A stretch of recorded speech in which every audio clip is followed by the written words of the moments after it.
Oh, hello. I didn't see you there. Just kidding. What's up, you beautiful people? This is Gary Horne, and this is the NWA, the podcast celebrating normally the National Wrestling Alliance, and in a sense, we still are. But today, we are going to be talking to a very special guest. I've got an interview with Miss Heidi Howitzer. She's really, really cool. I think you guys are going to dig her. If this is the first time you've seen her, you're in for a treat.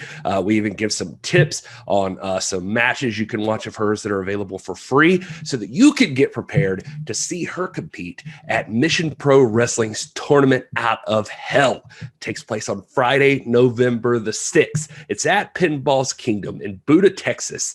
And I think tickets are still available, so you can try to go to it. Or like me, you can tune in on the Title Match Network, and it's well worth it. If you guys miss Hell Hath No Fury, which was their last show, you're in for a treat. That event's available right now. You can watch it. It was amazing, and I have no less of an expectation for this one. Thunder Rosa is going to be there, of course, defending the NWA Women's World Championship against Ray Lynn. There is a tournament for the crowning of the very first Mission Pro Wrestling champion, but our friend today, Heidi Howitzer, is going to be taking part in an awesome-looking fatal four-way featuring her, Rochelle Riveter, Vanity, and the very spooky, insidious one. I do mean spooky. Very, very creepy. Anyway, Heidi is, like I said, was more than gracious with her time. She's a very cool lady, and I couldn't be more grateful to her.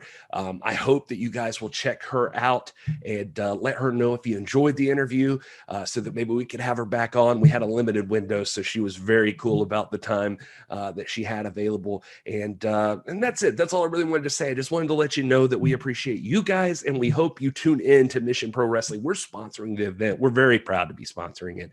Tournament Out of Hell coming up Friday, November the 6th. We'll be watching. Hope you guys will. We'll engage with you online if you're watching. It's going to be a lot of fun. But enough from me. I'm at This Is Gary Horne. The show's at the NWA Pod. You know where it's at. But now, here's Heidi Howitzer.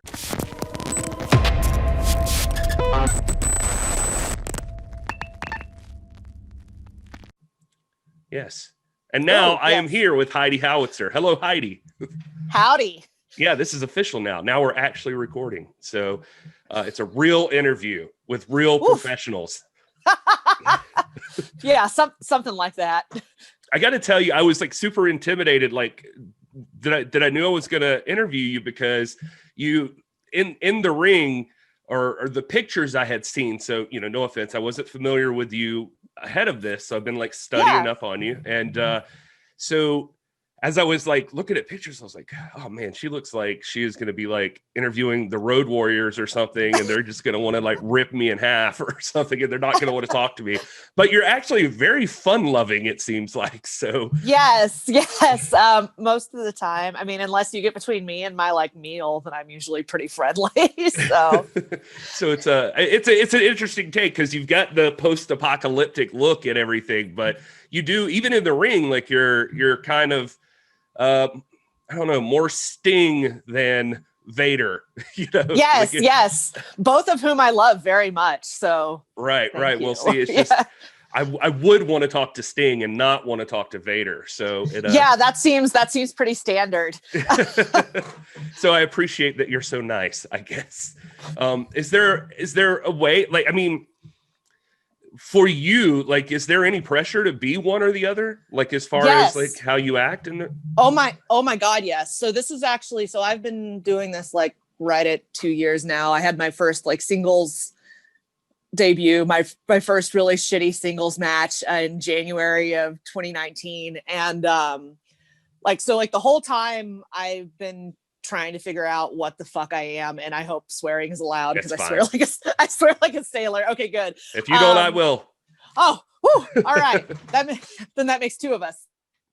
So when I got started with all this and I was trying to figure out like what my character was or what my gimmick was, I'd go to seminars and stuff because so when I first started, I was like, I really like Taz. So I did like the whole like singlet, no knee pads, I'm just strong thing. And it wasn't like, I don't know, it wasn't me enough. And so I was like, I'm going to put on like war paint and do the face paint thing, because that's cool. And I'm a huge like fantasy sci-fi nerd, so then it just kind of evolved into what it is now. But I when I first started kind of doing that, I was like trying to be a real badass, and I'm kind of a goober in real life. Right.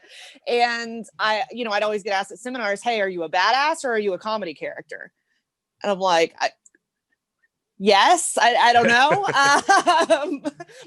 Something along those lines. And it was hard for me because if I go out there and try to be like the super hard, like badass or whatever, like it really doesn't come across as very genuine, mostly because I'm either falling over my feet or I'm just acting like kind of a asshole, but not in like a mean way, and more of just kind of a dickish funny way. So it slowly evolved into what it is now. I guess I brightened up the colors and stuff during quarantine because I wanted it to be a little bit more over the top and not so much like I was trying to murder everyone's firstborns and stuff like that. Right, which is an interesting gimmick too. Yeah. No, but it reminds me more of like when I was looking at you, like as I was going into it and researching, I was like, she's more like Tank Girl. Like that's how it feels. Like I've got a friend who like her favorite movie of all time is Tank Girl, and I've seen it more times than I care to mention. But anyway, that's who you reminded me of. It's that kind of that out there, like I don't know if it sounds offensive to be like cartoonish, but but it's fun. And I think that can mix with like you being a serious competitor and just a person who likes to have fun still and has a unique look. So, right. Anyway, so you took an interesting path, because I've seen now. Well, one thing that got me right off the bat is you play tuba. I was looking at stuff, and I saw somewhere you were like in quarantine learning to play banjo. Yeah. So I see your posts on social media, and you're posting like metal shirts and stuff. So I'm curious, like what kind of music do you like? Like what are you? A little bit of everything, honestly. I as you can tell. So my background, outside of wrestling, outside of my day job, is I'm a classically trained tuba player. That's what I went to school for. That's why I was freelancing and teaching for a while. So obviously I like classical music, but I love like old school hip hop, Tribe Called Quest, stuff like that. But then I also love like Norwegian folk metal. Nice. I came down the aisle to Ensiferum Victory song. And we left after my husband and I got married. We came back down the aisle to Diggy Diggy Hole by Wind Rose. So it's a pretty pretty wide variety of tastes, I guess. And yes, and I like bluegrass and stuff like that, but a little bit of everything. No, that's cool. How does one go from like, were you like kind of a nerdy kid in high school that you ended up in the band? And I'm not saying that in any other way that I was that. So that's why I'm asking. Huge nerd. Like I kind of mentioned before, love fantasy sci-fi stuff, but that didn't really have anything to do with like me getting into the music side of things. When I was really young, I wanted to learn how to play like the bagpipes or something, because God forbid I want to learn how to play something normal. Right. And so my mom got me violin lessons, because that's the same. And I hated it. I hated it so much. And if you ever want to hear torture, it's beginner violin playing. And when I hit like middle school and I could pick an elective, I was like one of the kids played tuba, and I was like, that sounds pretty freaking cool. And they played the Imperial March from Star Wars. I was like, okay, well, that thing's big and shiny and I want to play it. So yeah, I was like, it's big, it's shiny, it's weird, it's loud. So all of the things I like.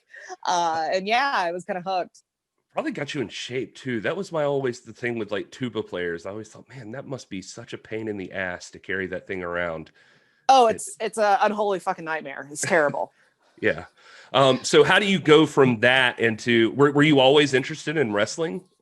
Shockingly, no. So a lot of people you talk to, I mean, or like people who are wrestlers now, they, and sorry in advance, I've got a dog that's trying to join me in the chair right now. So you may get to see 3 dogs, and hopefully they don't start going ape shit at some point. So it's all right. Yeah, I have 3 as well, and that's what's happening. Oh hi, I have a 60-pound lab pit bull mix that thinks she's you're not 12 pounds. Oh, thank you. But it's a baby. But it's a baby. She thinks she's a wiener dog because that's what her big brother is.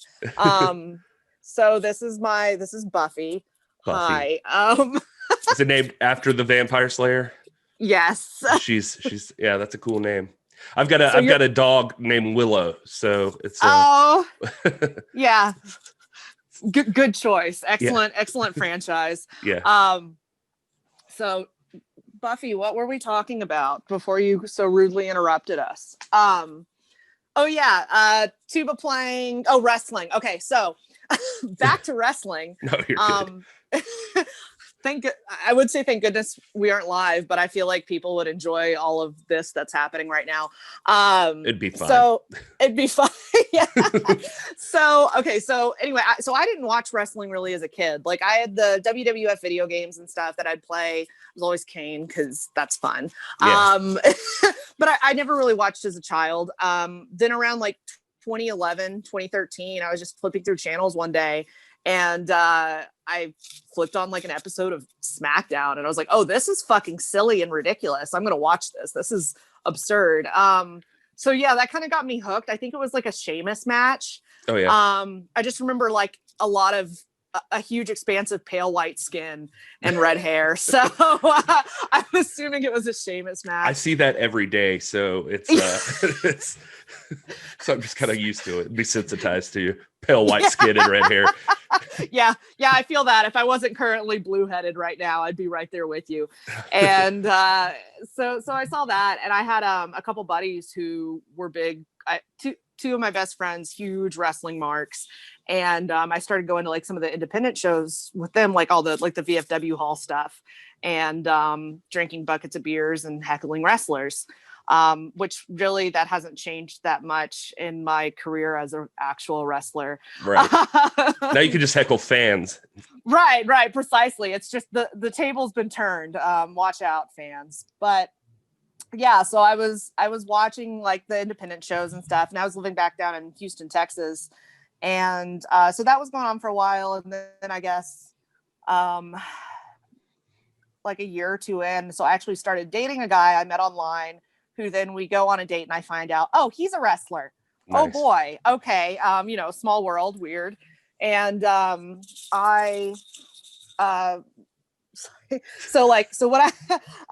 is my now husband. And we were dating for probably 2 years or so, and I'd go to his shows and everything like that, and never really had any interest in learning it, just because he performed with Booker T's ROW and stuff like that. But that was a good hour and a half drive away, at least, without Houston traffic, to really take training into consideration. Right. I just enjoyed going to the shows. And then so 2 years ago, we moved to Denver, Colorado, where we are now.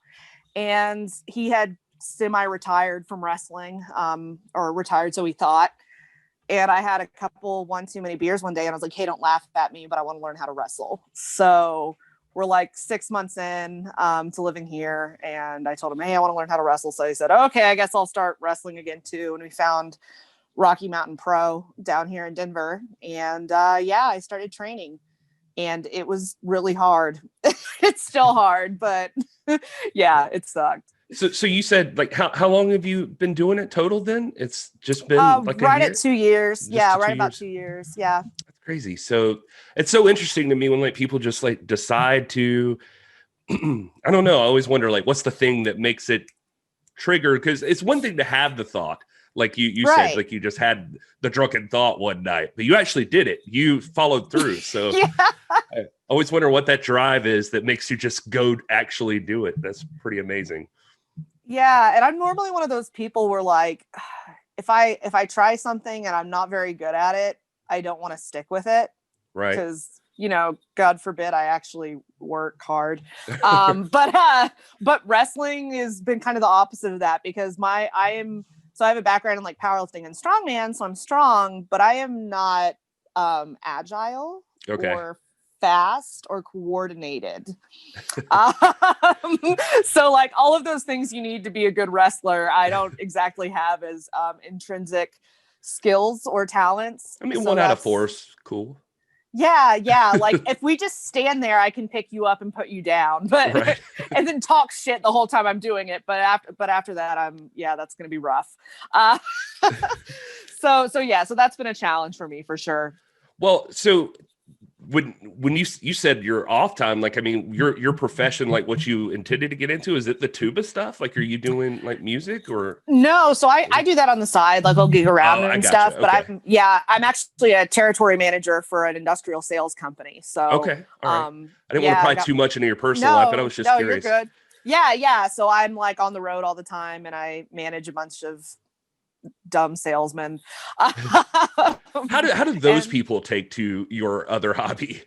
Oh, they love it. I've got some guys, like one of my distributors in Kansas, that all have Heidi Howitzer shirts, and they get a kick out of it. Anytime I've had a couple come to shows and stuff, but that's always my joke, is I'm like, hey, get me a PO or I'm going to power bomb you.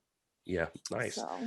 Well, at least you had the family support. I mean, at least your husband, I know, was at being a wrestler, and he still wrestles some now, right? So he's wrestling again too. So that's cool. But fun. Like, how's the rest of like family take to that and stuff? It just always intrigues me. Like, wrestling seems like such a weird, to tell people like I'm a wrestler.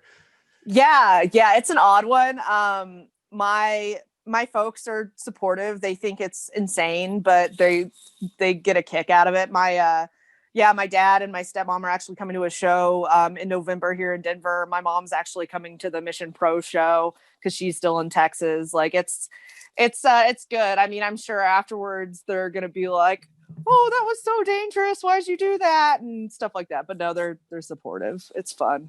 So speaking of Mission Pro, like how did that come about? Because this is how you ended up on our radar. We're expanding and slowly trying to get out there and visit all these independent pro wrestling and stuff like that. But Mission Pro is one we've had a good relationship with Thunder Rosa. So she's been a really cool friend of the show. She's been on here several times, and she just jumps on randomly and stuff. So as the second she launched this thing, we were like, we're all over it. Anything we could do to help it and all of this. So we've gotten to see such cool talent like yourself come through Mission Pro. But how did you end up working with them for this upcoming show? So basically, so when all the speaking out stuff happened and Twitter imploded, all of those things, and Thunder Rosa made the statement at, hey, Mission Pro is going to be an all female promotion.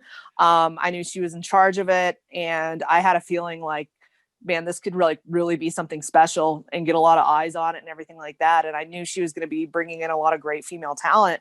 I reached out to Robin Reed and I was like, hi, I'm Heidi Howitzer. Please book me. Basically, sent my resume, highlight reel, all that stuff. And I was like, hey, love to be a part of this. I can bring a carload of girls from Denver as well.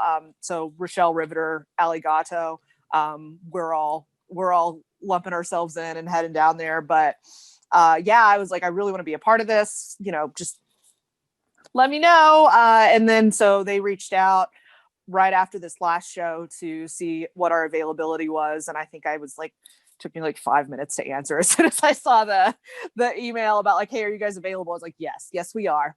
Yeah. So. I think it's super cool they're doing this. And yeah, Robin was on not too long ago, and she seems like she has a great mind for all of this. So that's interesting. And my next question was actually going to be that, like, it seems like you reached out but I know that you work regularly with Rochelle Riveter and Ali Gatto. So you have familiarity, but that explains how they all ended up there as well. So women's wrestling is a small world, and especially when you get in within like state to state, there's not a lot of us. So yeah, we all kind of stick together when it comes to stuff like this. Well, that makes sense. That's how it's got to be. So you are going to be in a fatal 4-way with Rochelle.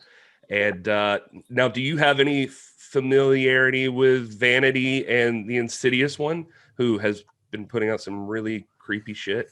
Yeah, thanks for that. Cause like, this is what I want to like. Also, I did laugh my ass off when I saw what picture she like pulled of me. I was like, oh, this is perfect. But Yeah, so Insidious one, I actually did a seminar with like way back when I started at Booker T's, like January 2019. So it was before I even had my first match. I think I actually had my first like singles on the fly 5 minutes with poor Alligato, who had to take my rookie ass through something resembling a match. But yeah, so I met her briefly then, but I haven't had any interactions with her past that, and online. And Vanity, I've seen her work, but haven't done any shows with her or anything like that. So really kind of excited to get on the Texas circuit too, because there's a lot of great wrestling down there. Man, there really is. And Mission Pro, the last show, was just phenomenal. It was like one of my favorite shows. Just seeing that, and one of our guys is going to be there for it. Hopefully I'll get to go to one of these live someday. But have you done a 4-way like this before? Like, are you familiar with those? Or is this I haven't done a 4-way before. I've done some handicap matches. I've done 3-ways, but this will be my first 4-way. Interesting. So it's one extra person I have to worry about. Yeah. Are you feeling pretty confident? You feel good about it? Like you're ready to go? Maybe since there's 4 people in the ring, you won't need as much cardio or agility. Right. I figure I just get one of them, they can feel like they handed my ass to me early on. I'll just go like, I mean, if it wasn't a pandemic, I'd say go hang out in the audience and have a beer and wait for them to beat the shit out of each other. But we'll figure out another solution that's health rules friendly. But there you go. I like your T-Rex cup. That's awesome. Oh, thank you. Yeah, and it has a little tea mug because it's a T-Rex. Oh, that's so clever. I love it. Heidi, I don't want to take up all of your time, but if somebody wanted to learn more about you and they're finding out about you for the first time, like here, like what matches would you recommend they go look up? Because you got a ton of stuff out there. Yeah. So that's one good thing about like the promotions I've worked down here and some of the outside ones is they put a lot online. Definitely recommend looking up any of my stuff from Respect Women's Wrestling as well as Lucha Libre and Laughs. I just had a match, that just got uploaded with versus Cody Devine that I think is one of my best matches. That being said, sorry for the potato quality because it was taken by a cell phone, but I do have a Heidi Howitzer playlist that I'll make sure and share on social media for you guys. But that's a great one. I got to wrestle Kikutaro the other month at Triple L, so got to have a fun comedy match. But yeah, I wrestled Priscilla Kelly. You can see her like basically kick the shit out of my face, so that's pretty exciting. Nice. It makes an audible sound, so yeah, have fun with that. But yeah, those are also I did have I'm sure some people are aware who've looked at my stuff. I had a long running feud with AEW's Abaddon, so yeah, I did see a bunch of that. You can see a pretty solid title match we had back in September of last year that I definitely recommend as well, especially if you want to see some of her indie work. Yeah, so that's a good one too. Like she's seen some success. I think she recently got hurt, which sucks. But do you have like similar goals? You seem like a good-natured person. Like, are you taking this more as a laid-back approach, or are you looking to? It would be great if this was my full-time gig. Like I was just touring around wrestling. Yeah, so it's a little bit of both for me. I mean, right now it's a hobby, but I'm trying to make more of a circuit out of it and be able to do. I mean, right now I'm wrestling a show almost every weekend, if not every weekend, which is pretty great considering the current state of the world right now. But with that being said, I'd love to be able to work for promotion like Impact or something where I can still have my day-to-day job, but that's, it's still a major promotion where they've got great storylines, great wrestlers, and I mean that's another paycheck, so that'd be cool. Yeah, that would be awesome. But something along those lines I think would be pretty fantastic. But that's definitely like kind of a pipe dream too, see how things go. Yeah, well, at one point I don't think 2011 Heidi would have thought that you would be here right now. So No. it's pretty interesting. I do have to ask you too. You brought up the thing with Priscilla Kelly. How do you you seem like you were talking about like if you get between you and your meal or something like that, but like if somebody kicks you in the face, does that at least get a stern conversation or anything? Yeah. It was so hard to chew my meals for like 3 days. Heidi Howitzer is really bad at turning her head. Terrible reflexes. So that makes wrestling really fun. That was more of and it's great because in the clip too, you can see my, like the God damn it in my eyes, like as it happens to like, cause like, but it was great because when it happened too, my first thought wasn't like, oh fuck, or, oh no, it was, well, at least if I broke my jaw, it was against Priscilla Kelly. Yeah. Or at least if I'm concussed, it's against Priscilla Kelly. Like, of all the matches for this to happen. But yeah, it was a lot of fun. It really, really perked me up. My severed head is thanks to Priscilla Kelly. What a claim to fame. My like pre-match get ready for it thing. And I really kind of attest it to the years of powerlifting is I normally get someone to just slap the ever living shit out of me before I come out from behind the curtain. Cause it like gets me in the zone. Right. But that's been a fun one ever since I took that nice, like slight jaw injury. Cause then I'm like, the whole match, I'm just like, but, yeah. So that's been interesting, but it's I guess the adrenaline keeps you going through something like that, but it's yes. Imagine, I would find that very hard to concentrate. That's insane. Yeah. So where do you come up with these? Like I've got so many things I want to ask you, but the designs on your t-shirts, you have some of the coolest t-shirts that I've seen. Like where do these come from? Is this all in your head? Yeah, kind of partially in my head, partially in the eyes of the artist. So one thing, like my personal favorite I have right now is my Godzilla, or me as Godzilla smashing buildings. And I like that one. I'm a huge Godzilla fan. So yeah. So my entrance music, like whenever I don't have to have something non-copyrighted, is Godzilla by Blue Oyster Cult. And smashing buses and shit like that. That's some Heidi Howitzer shit. So I was like, you know what? I really want to get art of me, like where I'm Godzilla smashing the buildings. And I really wanted it to say in kanji, big American bitch, but it didn't translate well because there's not really a word in Japanese anything for bitch, which is a shame. So I think I might get one with like, I know I like sat there and cackled for like 30 minutes when I was like, oh my God, I'm going to put this on a shirt. So I might do like a subtitles version, but right now it just says fabulous monster, which is nice, but it's not the same as big American bitch, which would have been great. So there's that. And then I have like my very like Blade Runner-y Back to the Future, beaming me up from the wrestling ring one, which, the whole get in nerd, we're doing butt stuff. I do like to do the running ass in the corner and do the Rikishi that like all us lady wrestlers love to do the running ass. It's a classic. But I like to yell, who likes butt stuff beforehand and then run at them. So that kind of came from that. But yeah, there's the guy who did my just Heidi Howitzer and the Godzilla one. His name's Nolan Harris, and I can't recommend him enough. Quick cheap plug for him. He does all kinds of cool comic book art, and yeah, I was pulling them up just to look at it's at prowrestlingtees.com/Thunderdome style. That's the one. Yeah.